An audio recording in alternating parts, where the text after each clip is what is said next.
Hello and welcome to this video on using the fundamental theorem of matrix representations to find the coordinates of a transformation image with respect to a non-standard basis. Alright, so that was a mouthful. I think I'll just title the video Use the Fundamental Theorem of Matrix Representations. In this video, I'm going to first state what the fundamental theorem of matrix representations is, show you what some new notation means, and it's actually very closely related to some notation you've seen in the past videos of mine. Again, if you've been following, you'll see some change of coordinates or transition matrices come back here. That matrix representation of a transformation with respect to two non-standard bases, say B and C, that's coming back. And and we'll just see how matrix representations are used for mappings from coordinates with respect to one basis to coordinates with respect to another basis. Right. So to start here, on my first page, I've got the fundamental theorem of matrix representations. So suppose that we have a transformation called T from vector space U into vector space V, the domain and codomain, to be a linear transformation, right? So whatever this T is, it satisfies the additivity and homogeneity properties. And if it's a linear transformation, it should have a standard matrix associated with it, a standard matrix representation, which I'm going to call A throughout this video, capital A. And the standard matrix is simply the matrix representation with respect to the standard bases for the domain and codomain. All right. And what we saw in my last video, if you've been watching, we saw how to find the matrix representation for a transformation relative to just general bases, non-standard bases, most cases, B and C. So let B here, fancy B, be a basis for the domain U, and C be a basis for the codomain V. And as we saw, like I said in a previous video, if this is the notation for the matrix representation of this transformation T with respect to bases B and C. Right, this little couple brackets around the name of the transformation, and then we're we're basically, this is a matrix used for the mapping, a mapping of coordinates relative to basis B into coordinates relative to basis C, right? So you have the basis for the domain on the subscript, the basis for the codomain in the superscript. Alright, so I've got all this. Then for all vectors in the domain, right, or in some cases we'll be using coordinates relative to the standard basis of the domain, but for all vectors U in the domain, this P sub C here, this P with a subscript of C, this is a matrix, all right, and this is actually a matrix you've seen, just haven't used this exact notation. I'll describe it on the next page. PC is the transition matrix, or the change of coordinates matrix, from the standard basis for the codomain to basis C for the codomain, multiplied by the image of U. Right, this is just plain T of U. What does transformation T map U to? The product of these two will be equal to this matrix representation with respect to bases B and C. Alright, the matrix that is for the mapping from coordinates relative to B to coordinates relative to C, multiplied by, and then here I have another matrix. Sorry, this is PB, right, P with a subscript of B, This is actually the transition matrix, or the change of coordinates matrix, from the standard bases to the basis B of the domain. And then times whatever vector u is, and again this vector u will be usually written as a coordinate vector. Alright, so u here are usually a coordinate vector relative to the standard basis of the domain. We'll see all that written out when I do some problems later. Yeah, so this equation should hold true for any linear transformation. You could also, and like I said, on the next page here, I'll just scroll this up, slide this up here. So as I mentioned, right, this PB and PC, right, PB and PC that show up, these are matrices. PB is the transition matrix from the standard basis of U to B. Now you may have remembered that this way. Alright. Remember the transition matrix or change of coordinates matrix looked like this, where P from the standard basis for U, let's call that EU. Alright, the standard basis of U, so I'd put EU over here, little arrow, to basis B. You might be more familiar with an earlier video of me writing this. This is that transition matrix from coordinates relative to the standard basis for U into coordinates relative to basis B for set U for the domain. So yeah, that's the same as P sub B. Alright, so all they're doing is eliminating the standard basis and just writing the subscript of the basis we're transforming, we're transitioning into. Alright. And then very similarly, this PC, this is another matrix, is the transition matrix from standard basis, the standard basis of V, which again I could call like a little fancy EV, standard basis of V, to C. So this PC here is just another way to symbolize this transition matrix from the standard basis of V to C. Right, and again, this is some notation you've probably seen in videos of mine prior to this. This here, what I'm waving my pen around, this notation means exactly the same as this notation. All right. All we're doing is eliminating the standard basis for V and just knowing that we're transitioning into basis C for V instead. Now you could write this in another way using the standard matrix, right? The standard matrix for the transformation. All right, let's get some. It's too bright up there. All right, this is pretty rough. Sorry. Let me bring this back down. Should have checked on the lighting first. All right. So this PC times the T of U. Remember T of U. If you know the standard matrix for T, you could express the output T of U as matrix A times coordinate vector U. Right. So that's what I've done here. Instead of this T of U that I had earlier, I read it as matrix A times U. So it's exactly the same formula. It's exactly the same formula.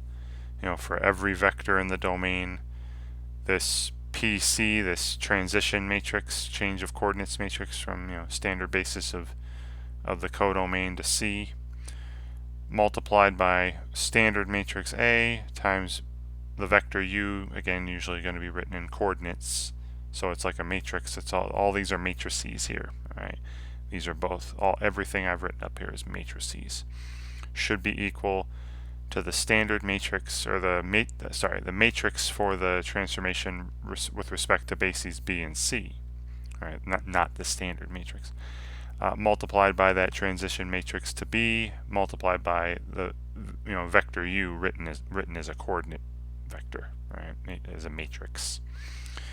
So, and then what this implies here is if you eliminate the U's, this implies that this matrix product is always true as well. Alright, so getting rid of this here. So this line here, this implies that, you know, PC times A, right, that transition from standard matrix of V to C times the standard matrix, basis of V to C times the standard matrix A, this product should be equal to this product, right, the matrix representation with respect to B and C multiplied by that transition matrix to basis B. So this right here also gives you an alternate way to find that matrix representation with respect to B and C by multiplying on the right side of both of these equations by PB inverse. Alright, so I could see that the matrix representation of T with respect to bases B and C is equal to PC times the standard matrix times PB inverse, right, the inverse of PB. And I've described them here. Again, this is the transition matrix from standard basis of V to C, right, of the codomain to C. The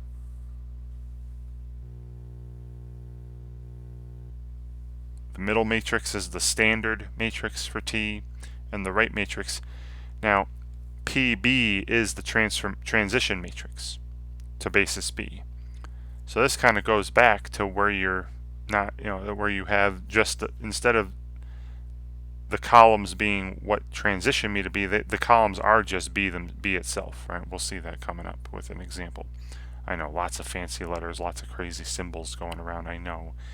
Just bear with me until I get to some examples and show all this stuff. So PB inverse is simply the matrix whose columns are vectors from B, you know, written as coordinates, of course, written as coordinate vectors. Right. So I'm going to use this. I'm going to show you in an example coming up. I'll go over the way I found this matrix representation in the last video, the way I did it there, and then I'll do it the way I'm showing here, and we'll see that they give the same thing. Alright, and then finally, here's a little, before I get to some examples, here's a little picture showing what's going on with a mapping like this.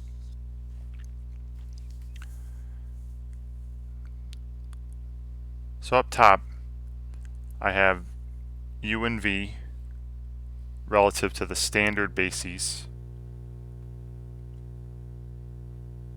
Alright, U and V, where we're talking about, you know, this using the standard bases relative to for U and V for the domain and codomain. And then on the bottom of the page you have U and V again, but relative to different bases. Right? So say I'm working with basis B for the domain down here, basis C for the codomain V down here. So if I take a vector from U, right, say, and again this might be, I will more likely write this as coordinates. Alright, if I take a vector from the domain and just plug it into T the way it is, then we're using the standard bases, right? When you straight up plug into the transformation, you're using the standard, you're working with the standard bases of the domain and codomain. So to get from U to its output, its image, I would, you know, work through T here, but that's using matrix A, right? If this is a linear transformation. So U would map to T of U, or, you know, matrix A times U. Right, I'm working with the standard bases. Now if I would like to work with the other bases, right, you know, U relative to basis B and V relative to basis C, I would take this vector U and change the coordinates, right? Right now the coordinates are relative to the standard basis. I would change its coordinates to its coordinate, you know, I would change it to its coordinate vector relative to basis B. Well, that's where that PB comes in. Right? If I have coordinates relative to the standard basis and I'd like to change it to coordinates relative to B, I multiply by PB. So this coordinate vector of U relative to basis B, that's just PB times U. Alright, so I get PBU here.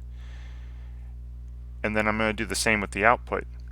I would like the output, instead of being relative to the standard basis for the codomain, right, the standard basis for V, I'd like that to be written as in terms of coordinates relative to basis C for the codomain. So that'll involve multiplying by that PC, that transition matrix, to the coordinates relative to basis C. So I get the coordinate vector of t, I have t of u here. So I'd end up with the coordinate vector of t of u relative to basis C, but again, that's just t of u times PC, or AU times PC on the left if you want to write it that way. All right, well, there's another way to get here. So I could go, take vector u, multiply by A to get t of u, then multiply by P of C, PC to get this PC of t of, times t of u. All right, that's one way to get there. Or the other way to get there is take u, change its coordinates to coordinates relative to basis B, multiply by PB, get PBU, and then map coordinates relative to B, map these coordinates relative to B to coordinates relative to C. That's what this matrix representation is for. The matrix representation of T relative to basis B and C, this matrix is used when you wish to map coordinates relative to B to coordinates relative to C. Coordinate vector mapped to coordinate vector. So I take this coordinate vector relative to B, this PBU, and I multiply it by that matrix representation. And I get the matrix representation times PBU. And they're the same vector, right? I'd end up I'm ending up in the same spot. And that was that fundamental theorem that these two will always be equal. The PC times AU, or PC times T of U, will always be equal to the matrix representation relative to B and C times PBU. Right. And I will demonstrate this. I will draw this picture for each of my next couple examples. Right. We'll see how to get to that same place on these two different paths. Right, using these different matrices. Okay, so hopefully this will all make some more sense when I get to some examples now. Alright, so here's an example. So suppose I'm given a linear transformation. Right? Yeah, sorry, it's so bright. I changed locations today. Things aren't set up the way I would like them at the moment, based on where I moved to. This is only temporary though, folks. Sorry. Given linear transformation, say t from R2 to R2, right? And here's how t works. T takes a vector x1, x2 and maps it to vector x1 plus 2, x2 and then negative x1 plus x2. Remember, for just straight up t here, the original t that I'm using, the input and output vectors, these are coordinates relative to the standard basis for the domain and codomain. So the input is relative, these are coordinates relative to the standard basis for R2, and the output, these right now as is, are coordinates relative to the standard basis for R2. And I've written what the standard basis for R2 is, and I'll say E1 and E2. So E1 for the domain, E2 for the codomain, but they're both R2, so they're both the same standard basis with the vectors 1, 0, and 0, 1. Right? And let's work this time with these bases. All right, so here's another here. So here's a basis B, a non-standard basis for the domain R2. Say that with the set with the vectors 1, 3, and negative 2, 4. This is a non-standard basis for R2. Every vector in R2 can be written as a linear combination of these two, and these two are linearly independent, and you can check that on your own if you wish. And a basis for the codomain, all right, C.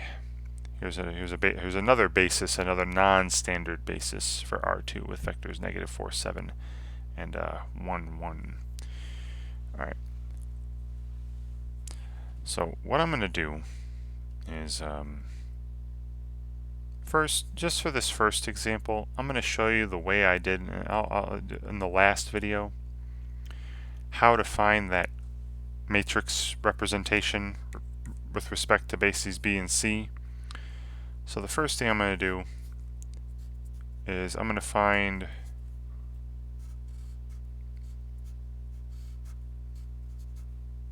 this matrix here the way I did with the last video. Alright, just as a quick refresher. So remember how this worked. So I took the vectors from basis B and found their images, right? So I find the images of vectors from B, right, from the basis of the domain.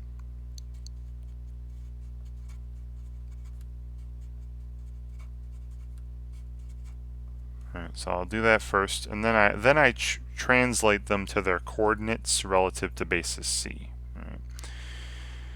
So first I'm going to do what's t of the first vector 1, 3. Alright, so if I apply t to 1, 3 here, 1 for x1, 3 for x2, that'd be 1 plus 6 or 7 for the first component, and -1 plus 3 or 2 for the second component, right? Now, this is not going to be these are coordinates, you know, like I said, both of these right now, these are coordinates relative to the standard basis for R2. We're going to change that into coordinates relative to basis C in order to find, you know, one of the first column of this matrix I'm looking for. All right, then the second one, t, I'm going to apply t to the second vector from basis B, right? T of -2, 4. All right, so -2 for x1, 4 for x2, so -2 plus 8 would be 6. And then, you know, the opposite of -2, 2 plus 4 is 6. Right, so 6, 6 for the second output. Again, these are with respect to the standard basis right now. All right. Now I change these to coordinates relative to C, and I did these both at the same time, you know, using a simple augmented matrix. So again, I'm not going to go into setting up each individual augmented matrix. We'll do both of these at the same time. Alright, so then again, find the coordinates of these images relative to C.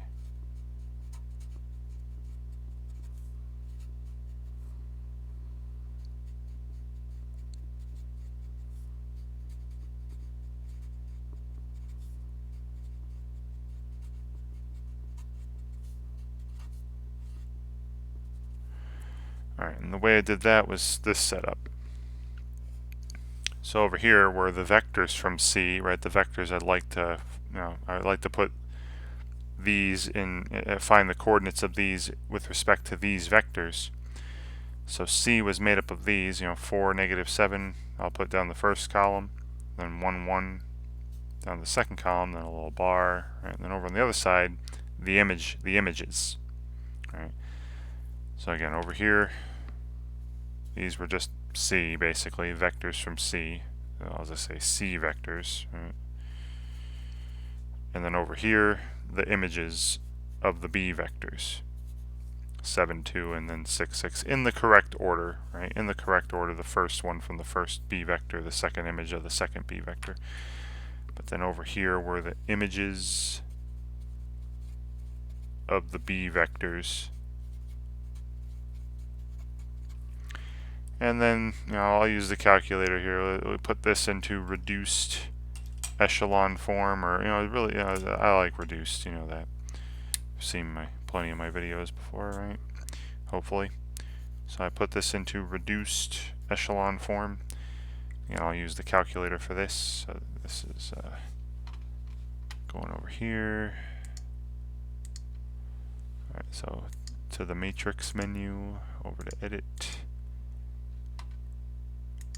And this size is a 2 by 4, this augmented matrix, 2 rows, 4 columns. I enter the entries.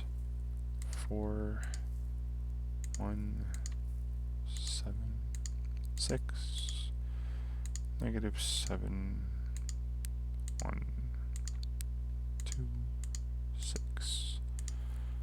Alright, and then I go second. Well, let's get out of here actually. I've entered the matrix. Then I go matrix, over to math, and I want to put this into reduced echelon form, RREF, and again, don't confuse this with REF, that's row echelon form, plain old echelon form. This is reduced row echelon form. And back to the matrix, and I want to put, you know, that 2x4 matrix A in there. Alright. Oh, got some crazy fraction. Let me change these to fractions. Math, crazy decimals. Alright. So I'm seeing the following. One, you know, the identity matrix on the left, the 2x2 identity matrix, and then again where the bar is, you're not seeing that in the calculator. And 5/11ths, 57/11ths, 0, and 6. Alright. And there you have it. Alright, when you're done, when you put this, you know, the C vectors on the left, images of the B vectors on the right, put it into reduced row echelon form, you should get on the left side of the bar the identity, and on the right side of the bar will be those images of the B vectors written as coordinates relative to C. These are the coordinates of these relative to C, and you can check those. You know, take 5/11ths of the first C vector plus 57/11ths of the second C vector, and you should get 7, 2.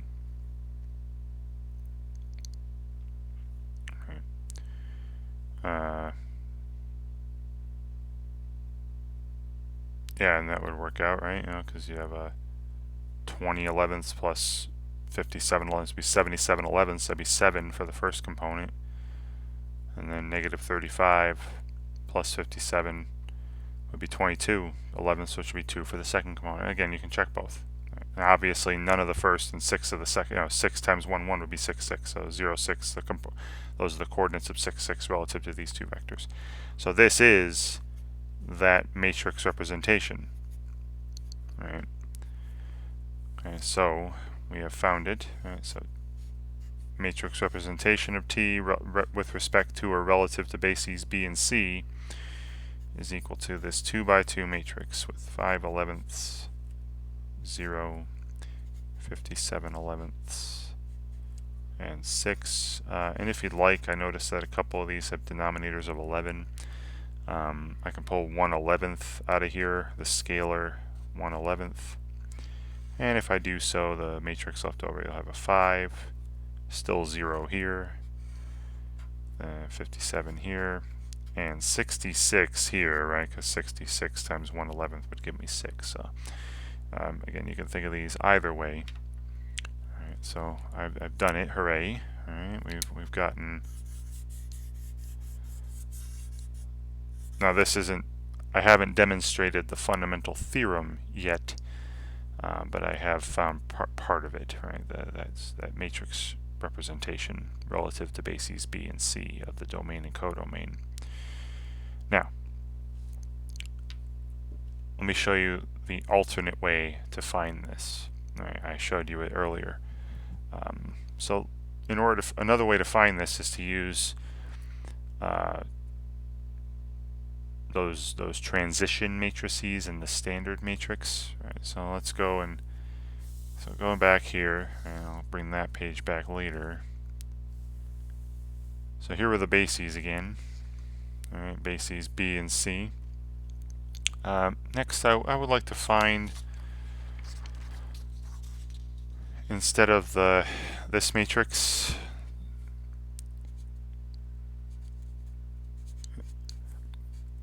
let's find that PB. Right. Now remember, this was the same thing as P, you know, and I'm going from E1 to B here. This is the same as that transition matrix from the standard basis for the domain, which I called E1, right, the 1, 0, 0, 1. And I'm changing them into, you know, if I had some vector with coordinates relative to this basis, and I'd like to change it into its coordinates relative to this basis, this is the matrix I'd be using. Right? This is what we're trying to find here.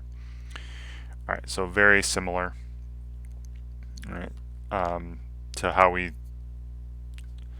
took those images of B. You know, it's going to be a very similar setup to what I had here. All right, very similar setup with this augmented matrix. And again, if you've seen my video on change of coordinates matrix or transition matrices, you should hopefully recall how to do this. This is hopefully a refresher. So I'm going to make this little augmented matrix where, again, the reason I wrote it this way before is I had my basis B on the left, right? Vectors from B, so 1, 3, negative 2, 4. And then on the right, the standard basis vectors 1, 0, 0, 1, right? The basis from the vectors from E1. Right. So B vectors, and then standard basis vectors, E1 vectors I call them, right? But the columns, right? And then same thing. I take this matrix, I put it into a reduced echelon form or reduced row echelon form, which I'm gonna go back and just change. There's not much more. I just have to change the entries, right? So back to the calculator here. Let's go back to that matrix menu. Back over to edit.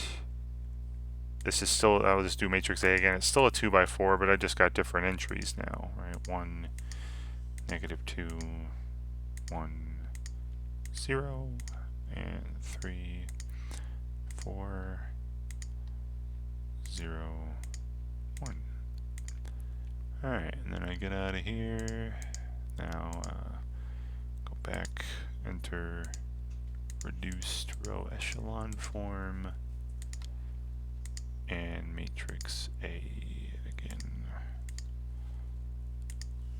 Alright, and then some decimals come up again, but those aren't so bad. I'm not going to do the change to fraction.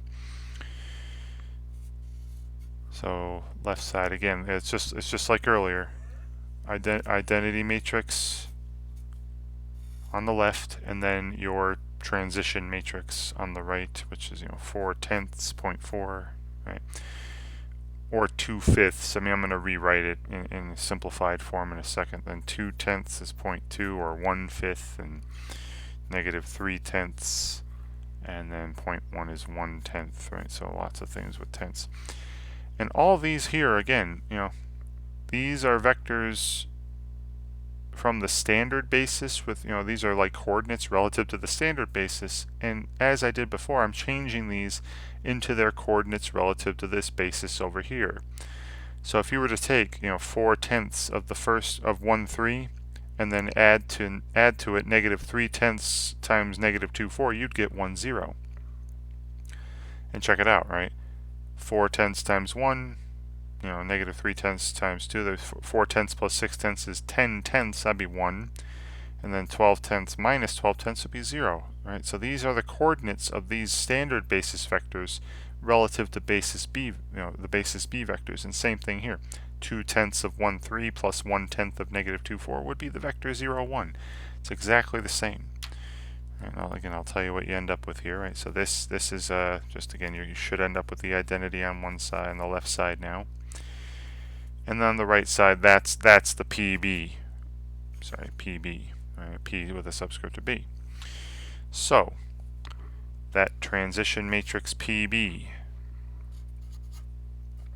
is the matrix 2x2 matrix, and I'll reduce these 4 tenths is 2/5, 2 tenths is 1/5,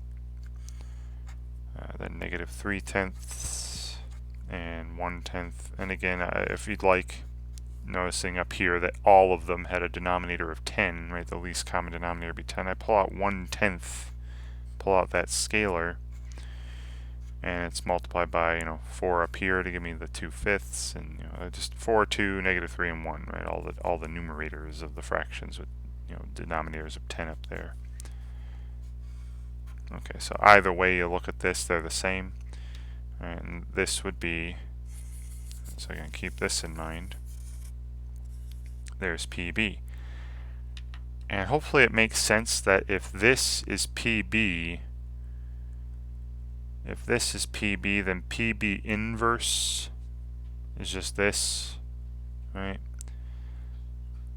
Because this is like if I had this matrix times something equals the identity matrix. I multiply both sides by the inverse. I get the identity matrix on the left, and then whatever whatever the inverse of this matrix is on the right. So this matrix I start with here, this with the B vectors, you could also call this PB inverse. All right. So I'll write that down here as well. So because I'm going to use it in a second, in a little bit, right? So PB inverse is just that matrix with the vectors from B in it, right? With 1, 3 down the first column and negative 2, 4 down the second column. Right? And we'll keep this in mind. Right? Okay, and then very similarly, let's find that transition from the standard basis of the codomain, the C. Let's find that PC now. The transition matrix from the coordinates with respect to the standard basis of R2, right, to basis C. So now we're talking about the codomain. So let's say 3. Let's find, and again you're going to see how similar this is. Find that PC, which again I've said is like this. P from the transition matrix or change of coordinates matrix from coordinates relative to E2, right? Again, this is just the standard basis for R2 to basis C, right? This basis C down here. So the same setup, very easy. Right? Same setup. On the left, basis C. So the vectors, 4, negative 7 here, 1, 1. Right? And then on the right, the standard basis, E2. So the identity matrix, 1, 0, 0, 1. And then I, yet again, right, so like I said, now this, remember this is going to be this is actually PC inverse. Right, just like earlier it was PB inverse, right? Same reasoning. And then over here, here's your standard basis vectors. Again, these are just the E2 vectors, right? Standard basis vectors. And I put this into reduced echelon form, or reduced row echelon form. And once again, you'll see I'll end up with the identity matrix on the left, and then PC, that transition matrix, on the right. All right, so back to the calculator. Right. Back to the matrix menu, edit again. All I'm doing is taking the same matrix and 2 by 4, just changing the entries. 4, 1, 1. Oh, that right side's already 1, 0, 1, 0, 1, so I don't need to do that. I just had 2 more to enter, negative 7 and 1. Great, and then it's 0 and 1, the last 2 already. Great. All right. And then the last thing I entered was reduced row echelon form, so let's do it again. Oops, some crazy decimals. I'll go math, change the fractions, and we get some more 11ths showing up. Why not? All right. So I got the identity matrix on the left, little bar, and then on the right side there's the 1/11th, negative 1/11th, 7/11ths, and 4/11ths. All right. And here you go. All right. This again, you should end up with the I'll just put I for identity matrix now, and then here is the matrix PC. That's the transition matrix from the standard basis to having coordinates relative to basis C. And again, you can double check. Take 1/11th of 4, negative 7 plus 7/11ths times 1, 1, and you should get 1, 0. And take negative 1/11th times 4, negative 7 plus 4/11ths times 1, 1, and you should get 0, 1. These are the coordinates of these relative to basis C now. So, PC, this transition matrix, change of coordinates matrix, is write it again, 1/11, 7/11, negative 1/11, and 4/11. And as I've been doing, I like to pull scalars with a common denominator out. All these have the denominator of 11. So I'll pull out the scalar 1/11 times the matrix with 1, negative 1, 7, and 4. Okay. And we'll keep that in mind. Alright. Now for the easy part. Alright. So far this has been a lot of putting things into reduced echelon form and whatnot. I'm just going to find the standard matrix.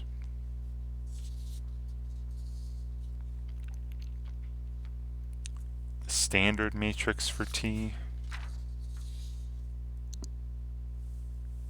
So there was T again, and you've seen me do this plenty of times now in recent videos, hopefully. And again, if you've been watching, I'm hoping you're following along. I'm going to find the standard matrix A, which I'll call A, like I've been in previous videos and earlier in this one.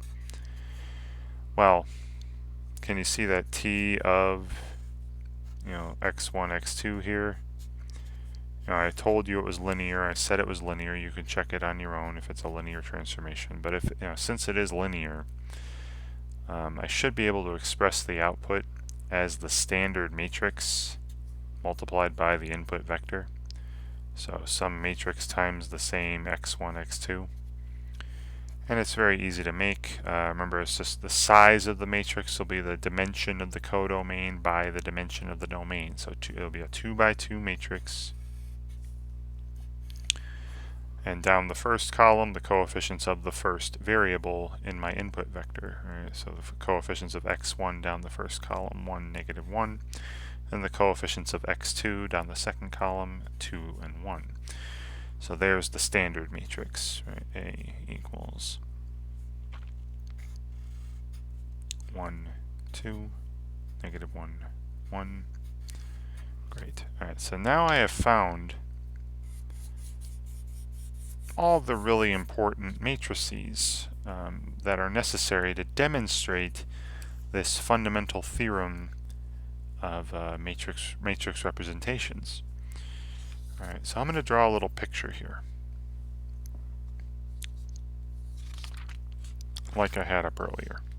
Alright, so here's the transformation in question. Alright, this is T. My domain is R2. My codomain is R2 also. And I'm going to write it 4 times on this page, right? R2, R2. Up top, when I look at the R2s up top, that's the plain old just the normal way it's written when we're referring to things relative to the standard bases. So let's just use the notation I used, E1, right? Remember E1 and E2. So E1, E2, I should say basis, standard basis E1, standard basis E2 over here. Right? Yeah, but that's just the standard basis for R2, both of those. And at the bottom, basis B, right, the other basis for the domain that I was given, right, B, this set here. And down at the bottom here, R2, this is basis. We're working with basis C, right? So this basis for the codomain by these vectors. All right. So like in my picture earlier. So say I was taking a vector, say a vector called, I'll just call it U like it was earlier, and this is going to be this x1, x2 guy, right? But I'll just keep writing U, right? And I can run it in a couple directions. The first of which is if I just, just working with the standard bases, I just use the rule straight up. I plug in U, and that takes me to the, again, I'm working with, this is just, I just run it through T.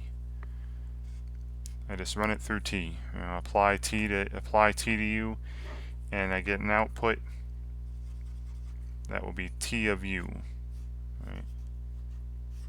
Which you could also express by using the standard matrix.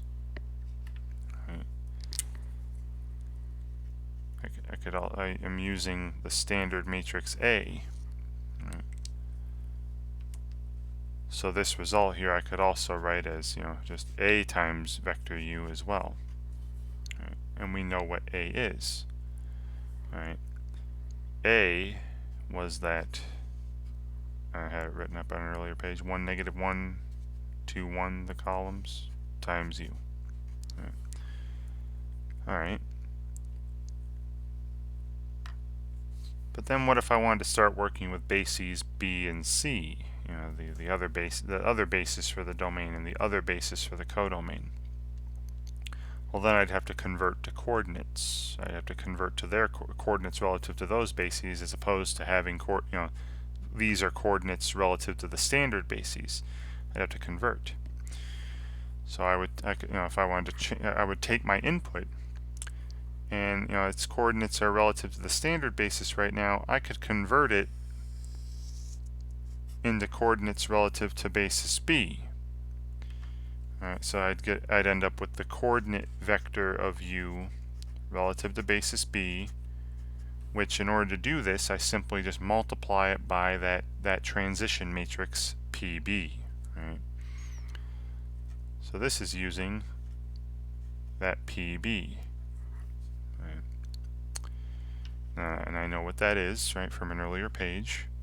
So again, this is just PB times U, or, we saw from an earlier page, PB, I'm just flipping back here, was way back here, this one. Right? So we have, I like to have the scalar pulled, the fraction pulled out. Right? So I'm going to write it this way. This is 1/10 times that matrix 4, 2, negative 3, 1, times whatever my vector U was, right? Times whatever my input vector was. Alright, so that takes me there, to that node. Okay, well, what if then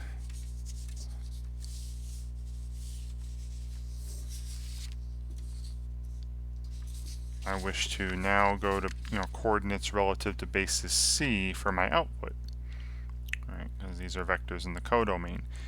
These are both going to be vectors related to the domain, and now look at vectors related to the codomain. So either basis, E2, the standard basis for the codomain, or basis C. So that you see there are two ways I could get there. Right? There's two ways I can get to this lower right corner here. One way is I take my output here, this A times U, or T of U, and I change its coordinates, because right now these are coordinates relative to E2. I change it, transition it, so that they're coordinates relative to basis C now, right? And that would be using the transition matrix from the standard basis to basis C. That's that PC matrix that we saw earlier. So then I'd get, the coordinate vector of T of U relative to basis C, but that is equal to, we're seeing here, PC times T of U. Right? It's just PC times this output, or, PC times AU. Alright, so I don't have a lot of room here. I might take this to the next page as well, but so we have PC. Alright, we saw that as well. That was this here.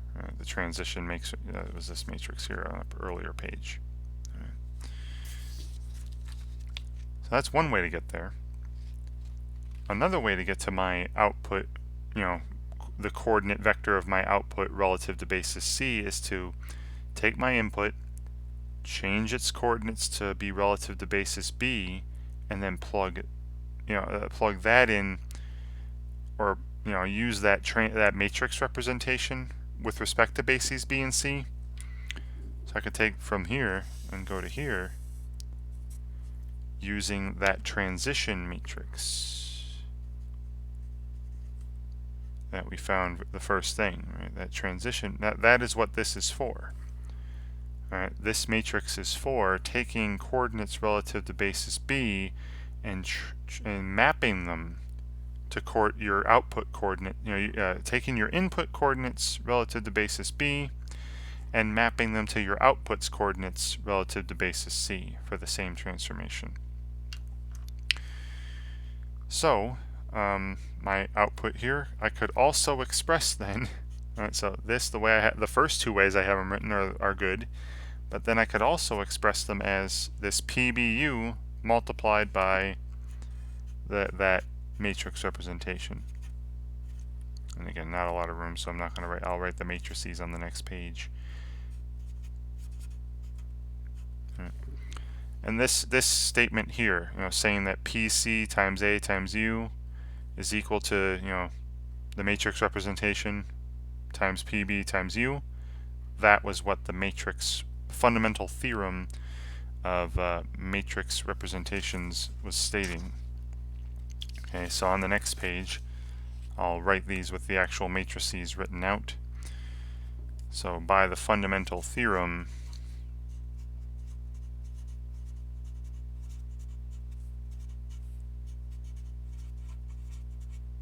of matrix representations, right, I'll just say by the fundamental theorem, PC times, A times U, or T of U, right, PC times T of U, same thing, equals the matrix representation with respect to B and C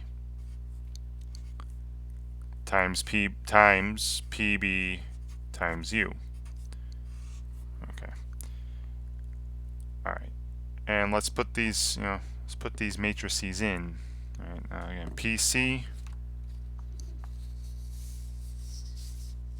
was this 1/11th times the matrix 1, -1, 7, 4 times A, and that was the standard matrix 1, -1, 2, 1. All right, this should and then times vector U, right, times x1, x2 should be equal to, and then that matrix representation, we had that earlier, that was this. Alright, that was this earlier. So that's 1/11th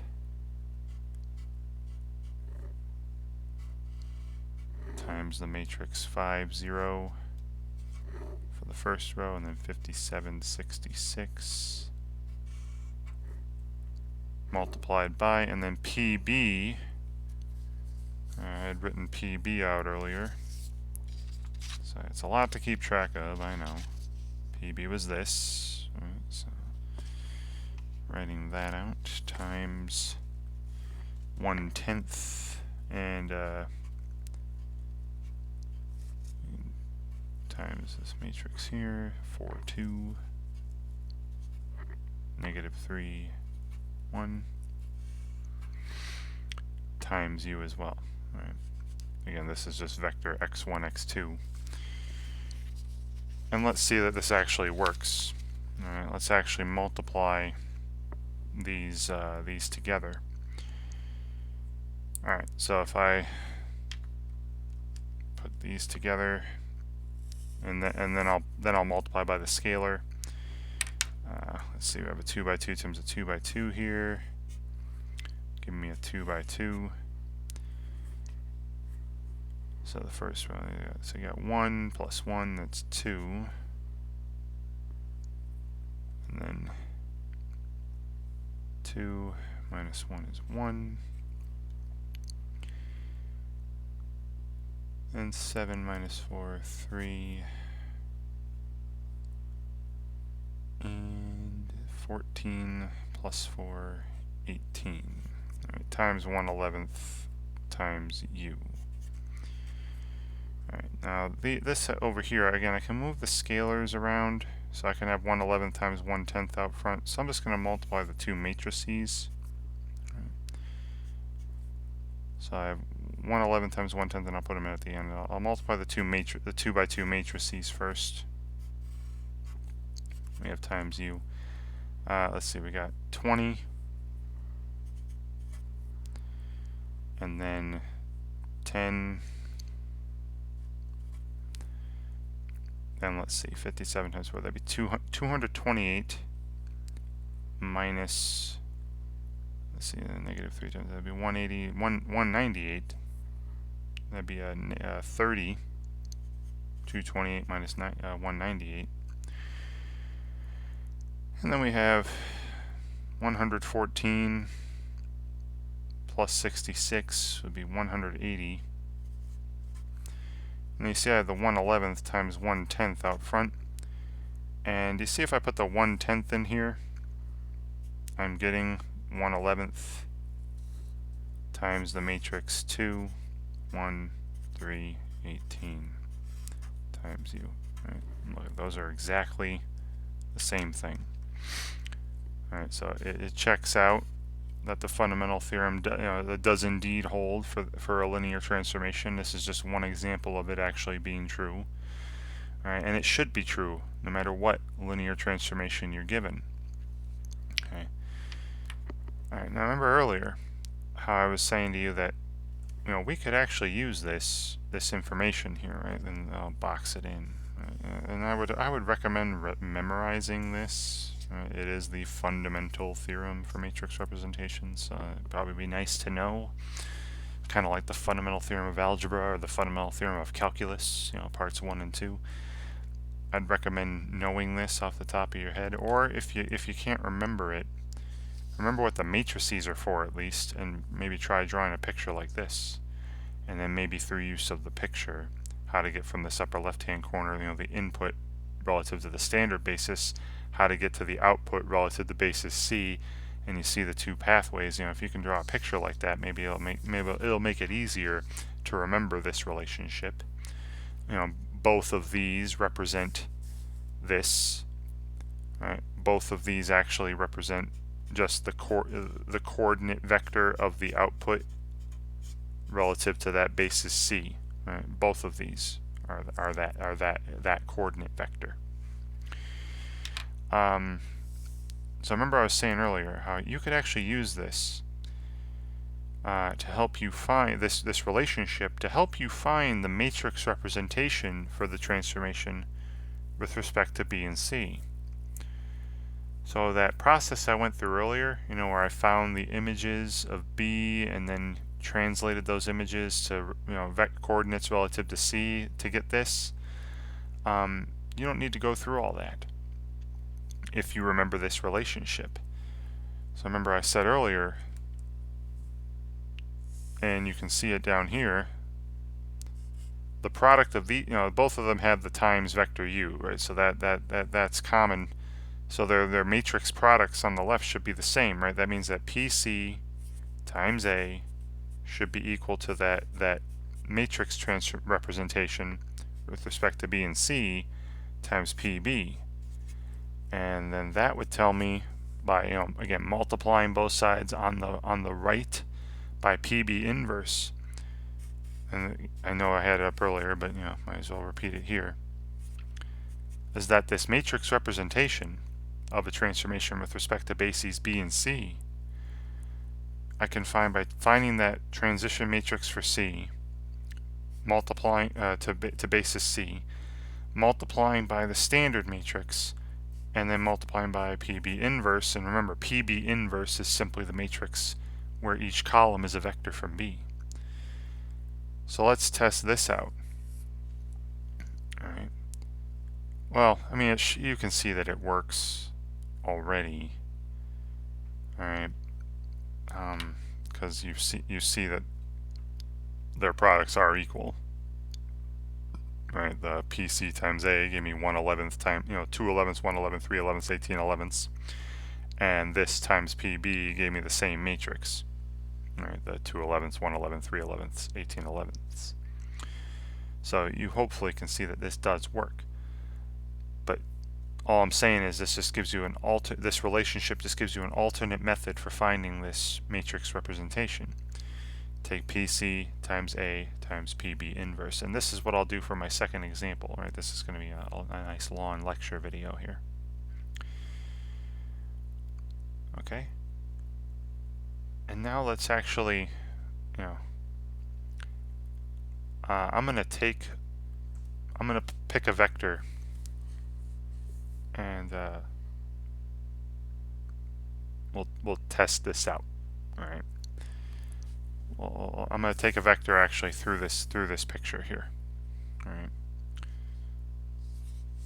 So based on my outputs, based on these sides here, I'm going to pick a vector whose components are multiples of 11, just so I end up with some nice integers.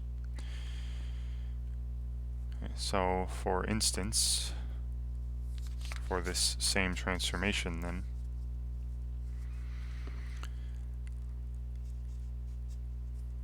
so for say u equals, let's do 11, 22. Right, again, where my components are multiples of 11, just to make things nice here. Alright, so remember, I'm going to draw that same picture. Right, so I'm starting in R2 with this vector, right, and we're going to map it to R2, and again this is with respect to the standard basis, so with respect to E1, E2 here. Now if I plug this in and just go through T here, right, just go through transformation T, it's pretty simple to do, right? Way back to the beginning, what was the transformation? It was this, right? If I replace x1 with 11, x2 with 22, my output, T of u is equal to this vector, 11 plus 44, so 55, and then negative 11 plus 22, or 11. All right. So I get that as the output, and again, you could have tested that this was also the standard matrix, 1, negative 1, 2, 1, multiplied by my input vector, right, 11, 22.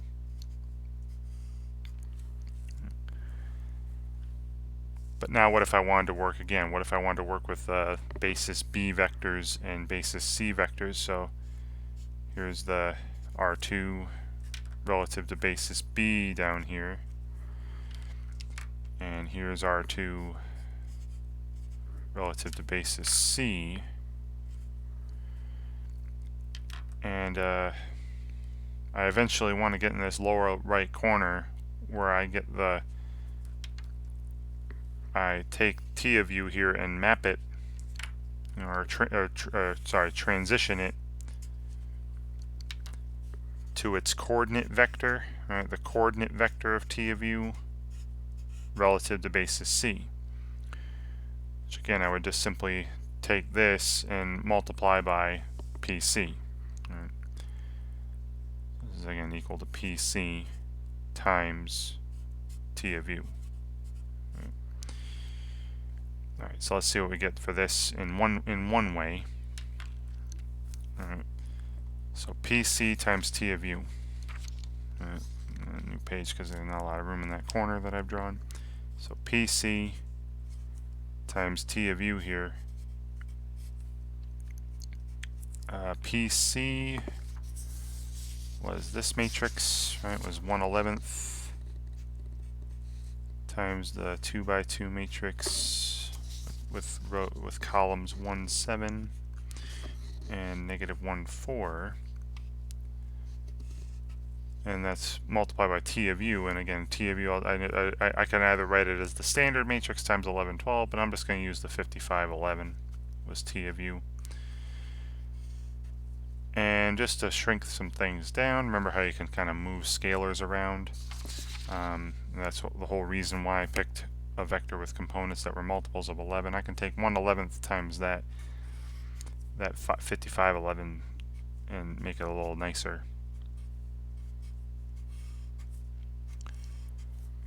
So this is a 5, 1, right? And a 2 by 2 times a 2 by 1 is going to be a 2 by 1, and it'll be 5 minus 1 or 4, and then 7. Sorry. 35 plus 4, 39. All right. So this is 4, 39.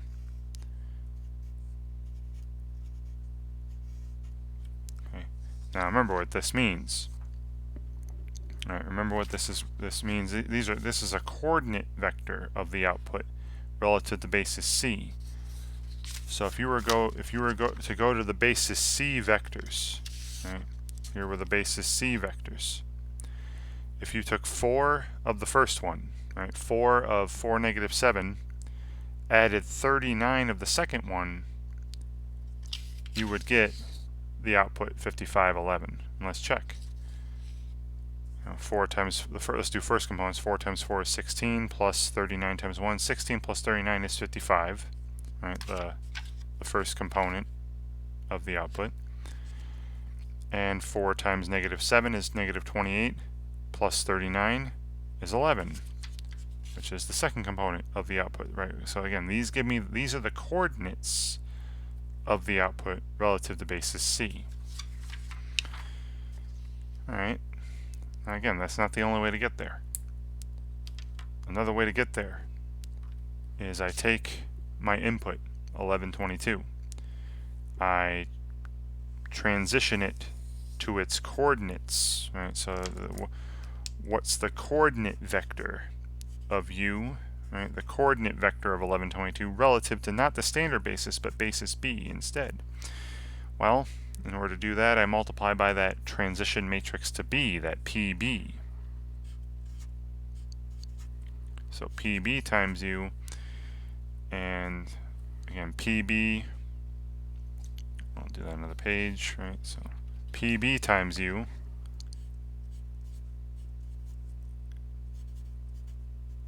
now PB was, just flipping through my old pages again, this is 1/10 times the vector, the matrix 4, 2, -3, 1 there. And then U was, 1122.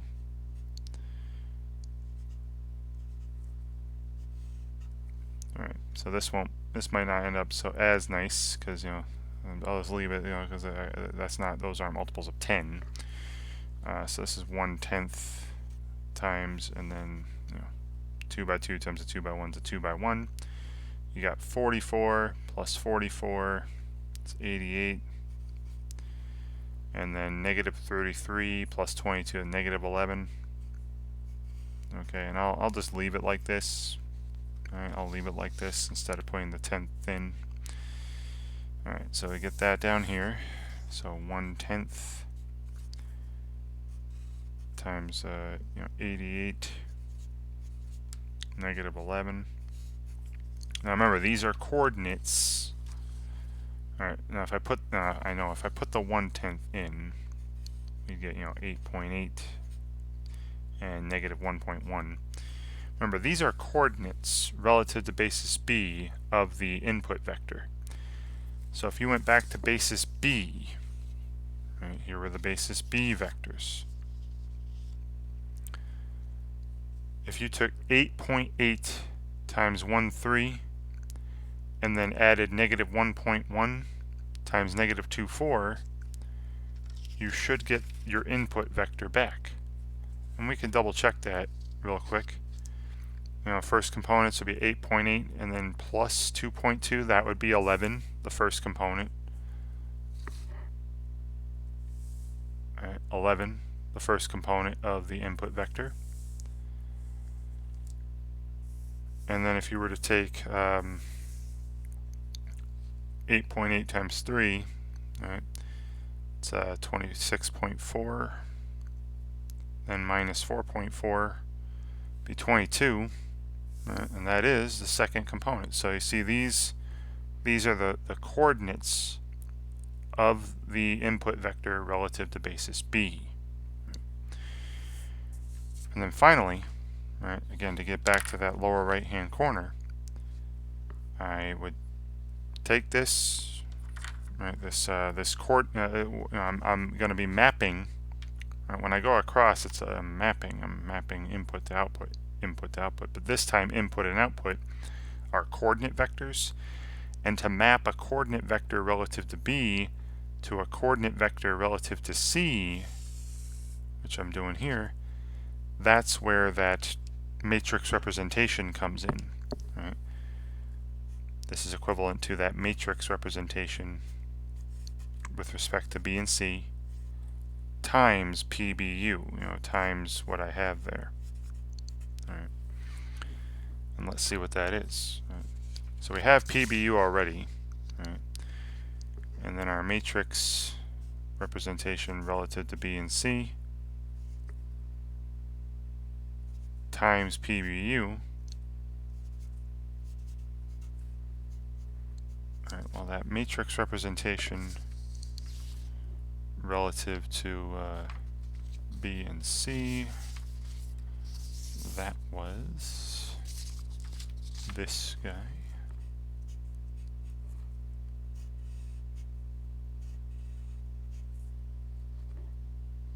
The 1/11 times the matrix 5, 0, 57, 66. Times, and then the PBU we already had, 1/10 times the 88, negative 11. All right, and what you're going to see, if you'd like, I'll put the 1/11 in here, get 8 here, negative 1 here. You should be seeing that this is equal to this, and I'm only kind of doing this because it's already getting long, and I do want to do one more example with some non-Euclidean spaces. But these are the same. All right. Now, one other thing we can see from this relationship that's brought up in the fundamental theorem of matrix representations.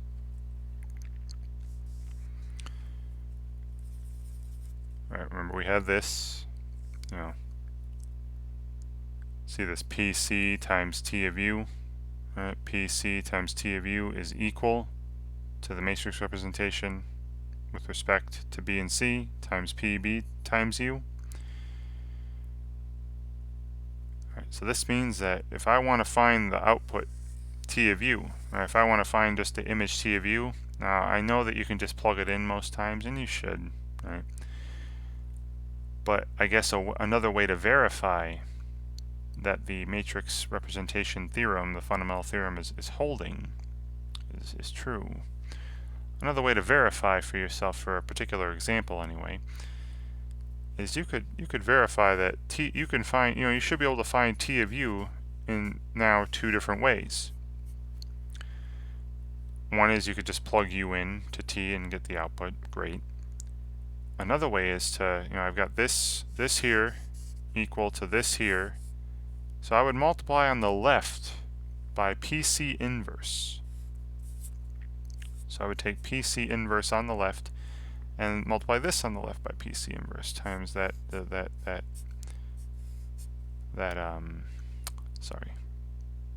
matrix representation with respect to B and C times PB times U. And this should hold as well. Alright, and you can double check on this. Alright. So remember PC inverse, remember PB inverse was the matrix with columns that were just from B, just the vectors from B. PC inverse is just the matrix whose columns are from C vectors. right, are C vectors, right, the vectors from C. It's that simple. Right?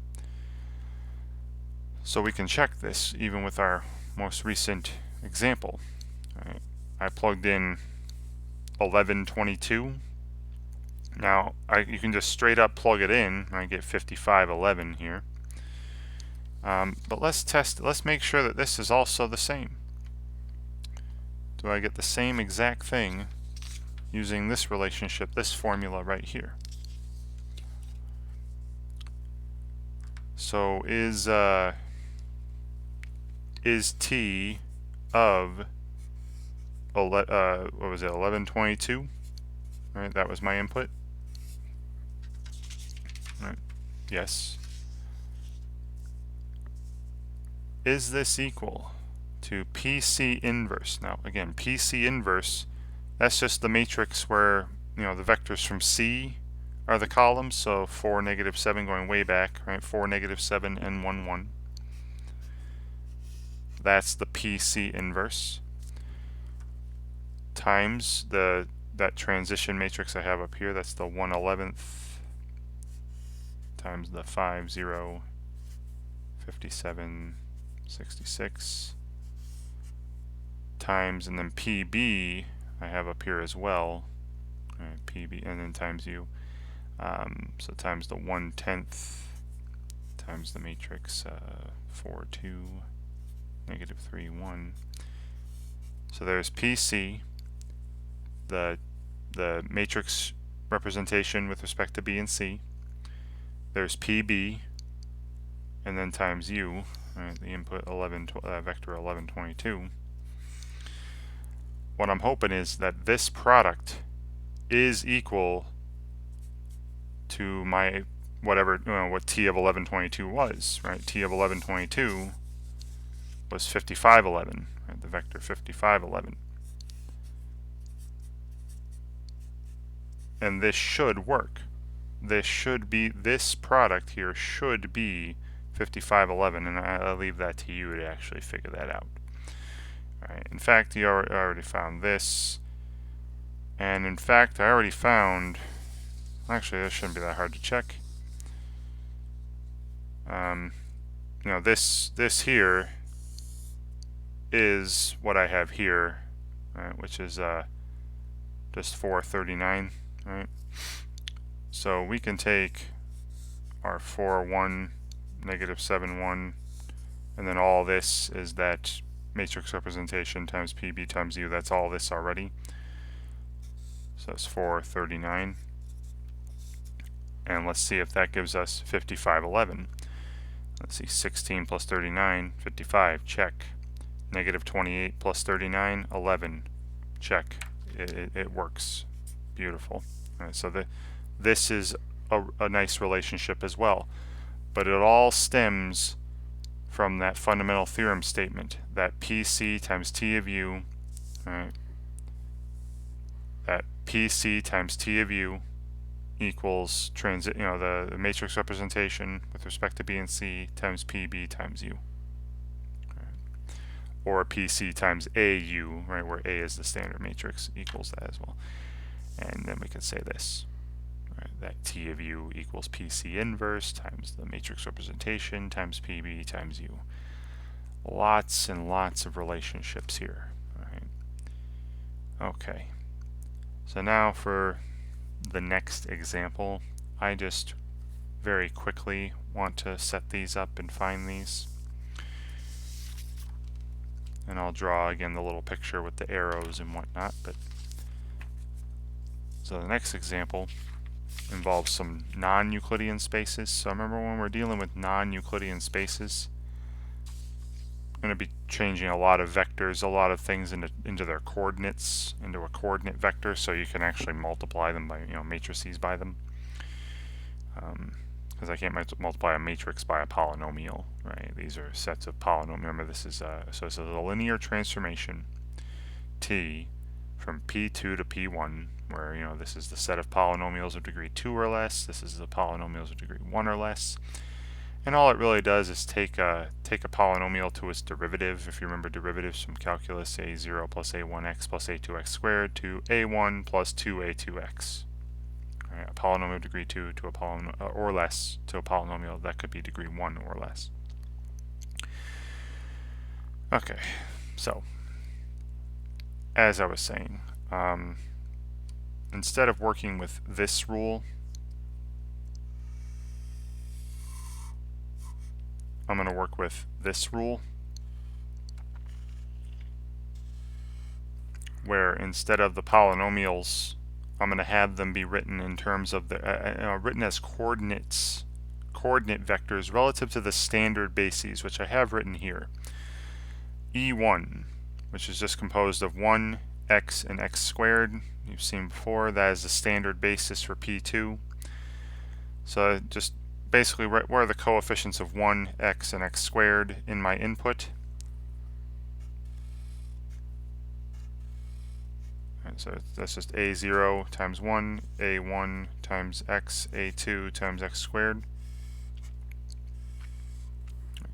So instead of dealing with polynomials as my input, I'm going to just remember I'm writing them, I'm translating them to their coordinate vectors relative to the standard basis. And the same thing for the output, right? Because I can't multiply a matrix by a polynomial.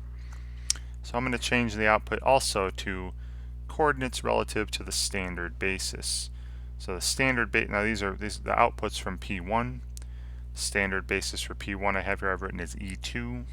Standard basis for P1 is the set with the vectors, or the polynomials 1 and x. So the coefficient of 1, the coefficient of x will be the coordinates a and then 2a2. Right. So a1 and then 2a2 times x. Right. And like I said, these are my input and output. I've just all I've done is it's the same rule. Okay, it's the same exact rule. But all I've done is written them as coordinate vectors relative to the standard bases, right? The standard bases for the input, for the domain, and over here this is relative to the standard bases for the outputs, or where the where the outputs are coming from, or the codomain. Right?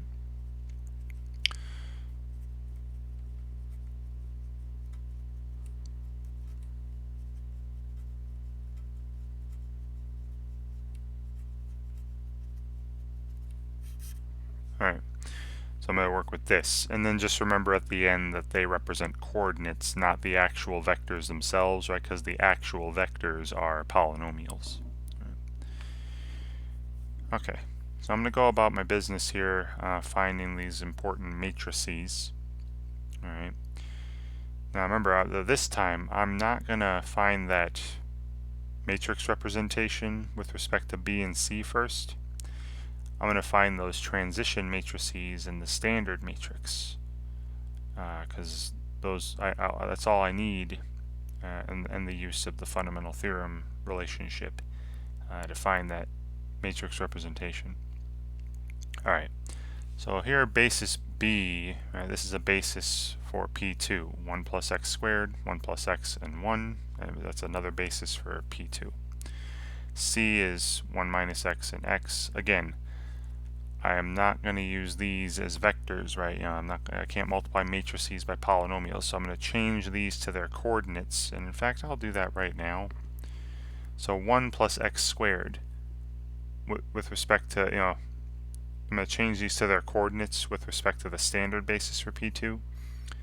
1 plus x squared would simply be 1 times 1, 0 times x, 1 times x squared. So that's like the vector 1, 0, 1. 1 plus x, this is a basis for P2, so with respect to the standard basis for P2, that's 1 times 1, 1 times x, 0 times x squared. And then 1 is just 1 times 1, 0 times x, 0 times x squared. So that's like the vector 1, 0, 0, 1, 1, 0, 1, 1, 0, 1. And then the same thing for C, right? This is a basis for P1. So I'm just going to, instead of looking at these as polynomials, I'm going to look at them as vectors. I'm going to change them into their coordinates relative to the standard basis for P1, the 1 and x. So 1 minus x is, 1 times 1, and then -1 times x. So that's like looking at the vector 1, -1 if you're thinking about coordinates relative to E2 here. And then x, that's 0 times 1, there's no constant term, and then 1 times x. So looking at x is just like looking at the vectors 0, 1. Again, these are coordinates. So these are the ones I'm going to use when I try to find the PB and PC. Right? Okay, so first, those transition matrices. Well, I think this actually, you know what? First, the standard matrix would be easiest. So first thing, I'm going to find A. Right? Again, I've been calling the standard matrix A. Well, I'm hoping it's pretty easy to see here that this output can be written as a 2 by 3 matrix. Remember, it's dimension of the codomain by dimension of the domain. That's a 2 by 3 standard matrix. You can write this output. So let's say A, this is going to be equal to, a 2 by 3, 2 row, 3 column, and then down the first column, the coefficients of A0, right, the first input variable. There are no A0s in these, so just 0, 0. Then down the second column, the coefficients of A1, the second input variable, 1 and then 0. And then down the third column, the coefficients of A2, 0, and then 2. Right, so pretty simple, the standard matrix. Alright, number 2, I'm going to find that PB. Right. And again, the setup is pretty simple. I'm working with B here, right? PB. On the left side, the vectors from B, but written as coordinates, right? The 1, 0, 1, the 1, 1, 0, and the 1, 0, 0.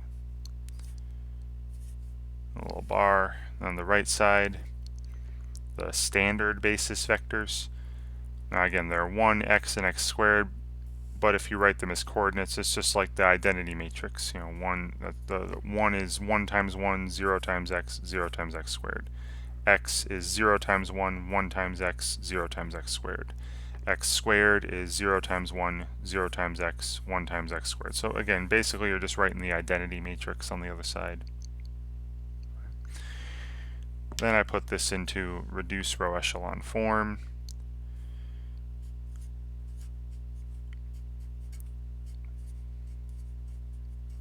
Alright. And this I'm going to pause the recording and just do this on my calculator and have it be showing.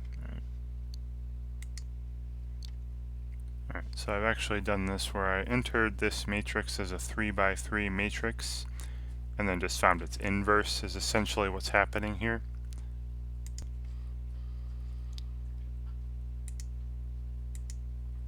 Alright, sorry to pause it again. So I entered this matrix as a 3 by 3 and then found its inverse, which just involves entering the matrix and then hitting this little x to the -1 button. Alright, so we're getting PB here is this 3 by 3. 0, 0, 1, 0, 1, -1, and 1, 0, -1. Okay. And then don't forget that the original 3 by 3, where the columns were vectors from B, right, as coordinates, this was PB inverse. Alright, and then I did the same thing for the next thing I'm going to find is, that PC.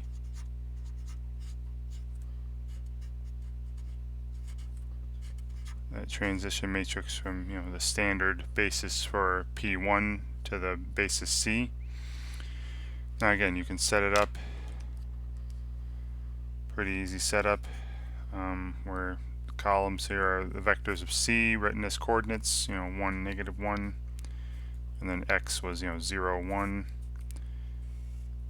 And that would be PC inverse actually, right? This 2 by 2 matrix. So you could enter this matrix as a 2 by 2 on your calculator, and then find the inverse. Now it's only a 2 by 2, so the inverse wouldn't be terribly difficult. You know, it's just going to be a 1 0 1 1, really. Then over here, the basically again the identity matrix. Just one is like one from the standard basis. One with the vector 1 from the standard basis as coordinates is like 1 0, and then x is 0 1. Right? Again, you're just basically writing the identity matrix over here, and then putting it in reduced or echelon form.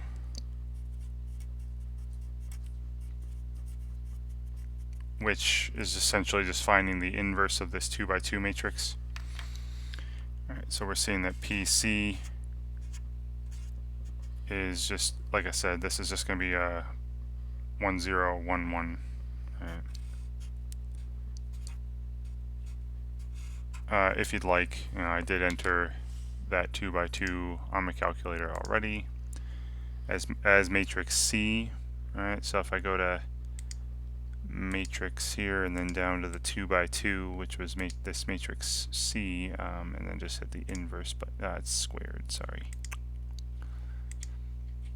Matrix C, and the inverse button is this little x to the minus 1 button. You see 1 0 1 1 as I've written here. Alright, then if you recall the little picture I've had up where PC, you know, we'd remember to find that matrix representation, I can use these three. I want to find the matrix representation for the transformation relative to bases B and C. Remember that's equal to basically, you know, this times PB should be equal to PC times A. Then I'm multiplying the right side by PB inverse. So PC times A times PB inverse. Alright. So again, so PC I've got here, A got up here, and then PB inverse was just the matrix with the so I'll write these out. Right? PC is this 1 1 0 1 thing. Right? A was this 2 by 3.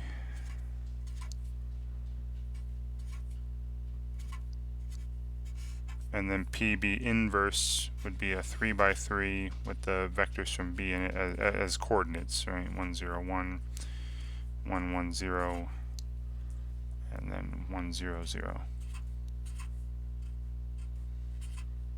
Alright, now again, I got these all entered on the calculator. Alright, so this I just found. Alright, so I'm just going to have that be, you know, just do answer times, right, that's the one I have up already. I've entered matrix A as a 2 by 3.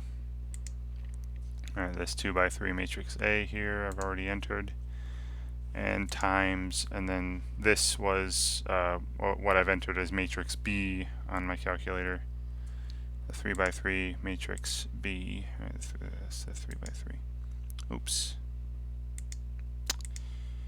Matrix B. Okay, and this gives me this matrix here. All right, so 0, 2 for the first column, 1, 1 for the second column, and then 0, 0 for the third column. All right, there we go. All right, and then we can double check. All right, this works out, but this should be happening. All right, so here's what should be happening. I'll draw that similar picture to what I've had with the mappings. Right. So back here's the transformation. Right, here's the transformation, and those bases, right? So up top, got, you know, P2 is the domain, P1 is the codomain. I'm going to just draw it twice.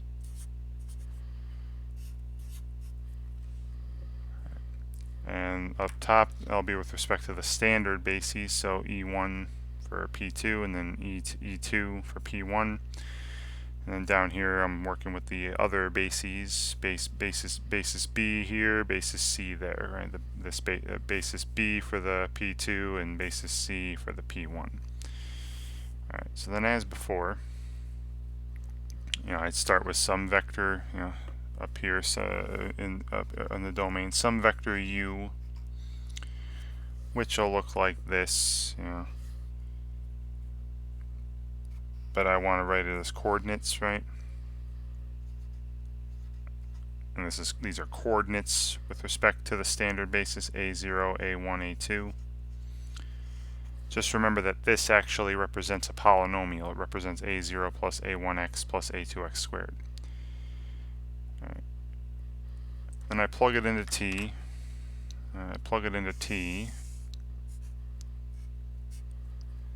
And it gives me T of u.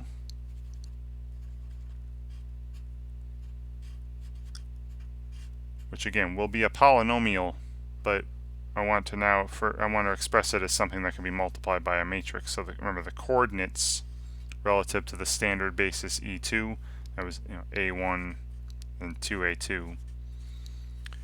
But remember, you could also express this as the standard matrix at 0, 0, 1, 0, 0, 2 times the input vector A0, A1, A2.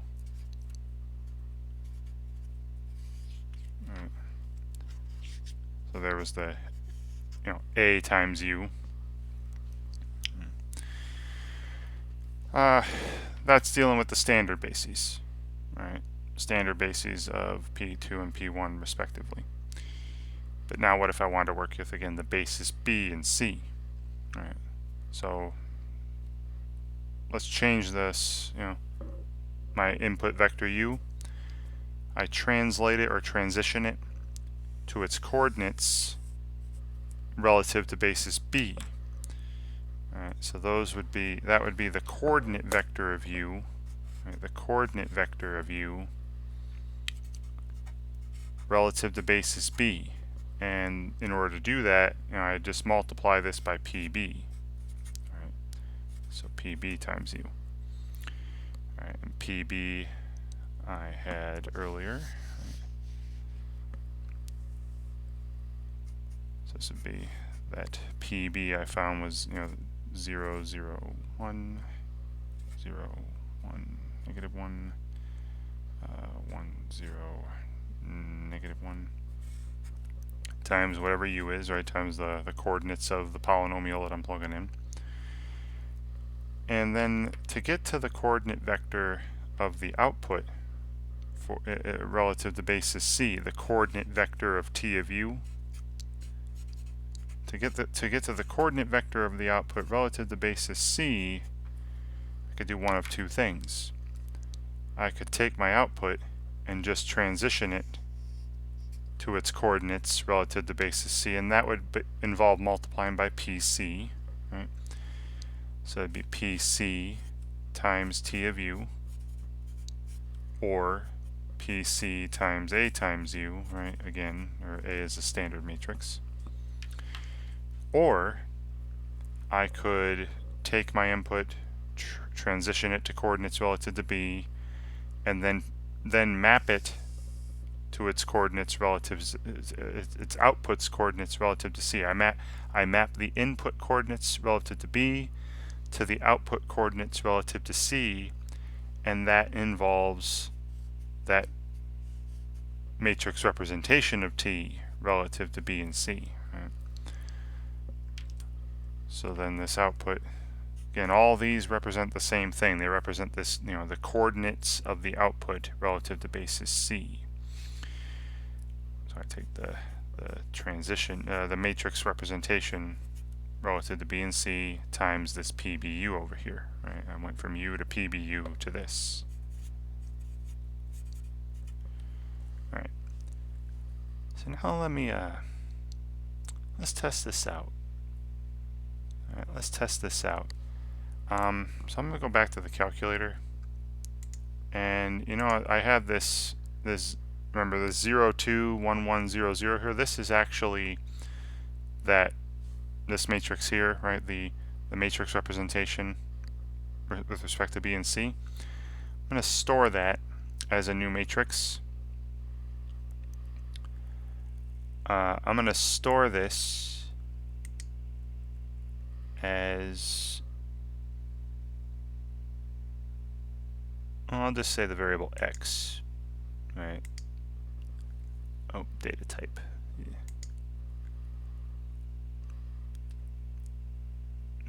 Okay. Well, let me, I tell you what, I'm just going to re-enter this as a 2 by 3 matrix. Give me a second here. I'm going to pause the recording. Okay, so entered this matrix representation as a separate matrix D, all right, in my calculator for as a separate 2 by 3 matrix. All right, so let's test this. All right, I'm going to plug in my input vector u. Let's say my input vector u is as a polynomial degree 2 or less. Let's just have it be a simple 1 plus 2x plus 3x squared. Alright, now as coordinates relative to the standard basis, that'd be 1, 2, 3, right? Just a simple vector 1, 2, 3.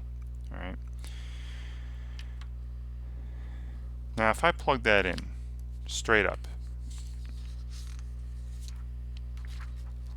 you can very easily see what the output is, right? So again, I mentioned it's just a derivative of the polynomial.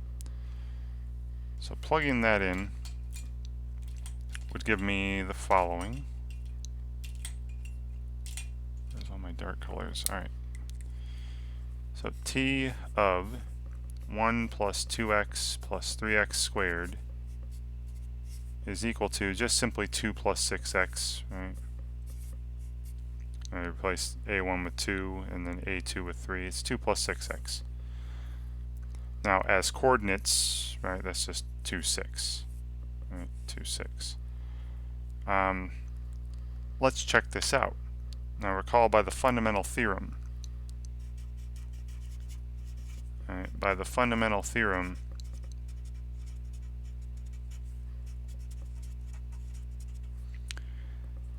PC times T of U should be equal to that matrix representation relative to B and C times PB times U.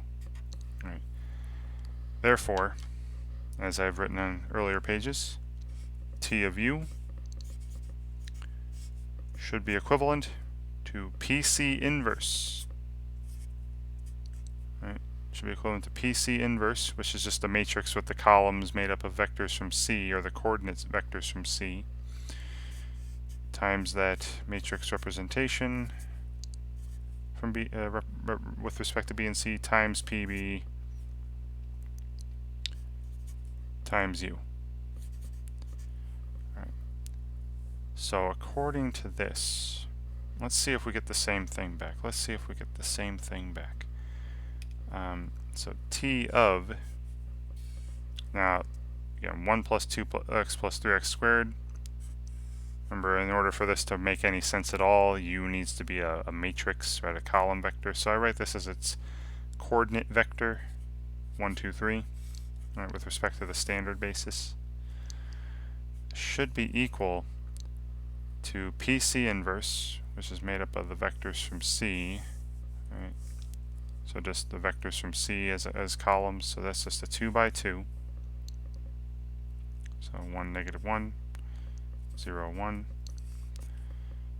multiplied by that matrix representation, which we saw earlier, 0, 2, 1, 1, 0, 0, multiplied by PB, which we saw earlier as well, 0, 0, 1, 0, 1, negative 1, 1, 0, negative 1, and then multiply by U, right, multiply by the 1, 2, 3, right, that input vector. All right.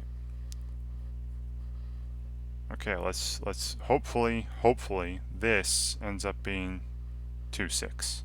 All right, this 2, 6, which then I would translate back to 2 plus 6x, right? The real output is 2 plus 6x. This just represents it, its coordinates relative to the standard basis for P1. All right, so I'm going to enter one more time. I'm going to enter one last matrix, a 3 by 1 matrix with 1, 2, 3 here. So this shouldn't take too long. Right, so let's call this matrix E. And it's a 3 by 1 with 1, 1, 2, and 3 as entries. All right.